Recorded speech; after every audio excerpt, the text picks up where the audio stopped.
انہو فکر وقدر، ان میں نون مشدد پہ غنہ ہے، ہو الٹا پیش مد صلہ ہے، دو حرکات لمبا کرنا ہے۔ فکر میں فا کو کاف سے ملائیں گے، کاف پر زبر ہے، باریک پڑھیں گے، جلدی پڑھیں گے، را پر پڑھیں گے اور جلدی پڑھیں گے۔ وقدر وہ ہونٹوں کی نا تمام گلائی سے ادا کریں گے، قاف پر پڑھیں گے، دال سے ملائیں گے، دال کو وقفاً را سے ملا دیں گے۔ وقدر را پر پڑھیں گے۔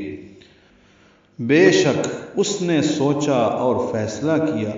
فقتل کیف قدر، یہ آیت اور اس سے اگلی آیت ثم قتل کیف قدر، ایک لفظ ثم کا اضافہ ہے، دونوں آیات ایک جیسی ہیں۔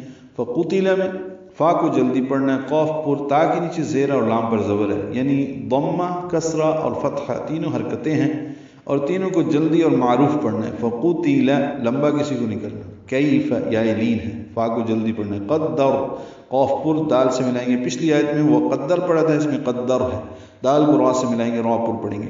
آگے ثم ہے اگلی آیت میں، تا نرمی سے ادا ہوگا، میم مشدد پہ غنہ ہے، باقی اسی طرح کے قواعد ہیں۔ ثم قتل کیف قدر، وہ مارا جائے، اس نے کیسا فیصلہ کیا، وہ پھر مارا جائے، اس نے کیسا فیصلہ کیا۔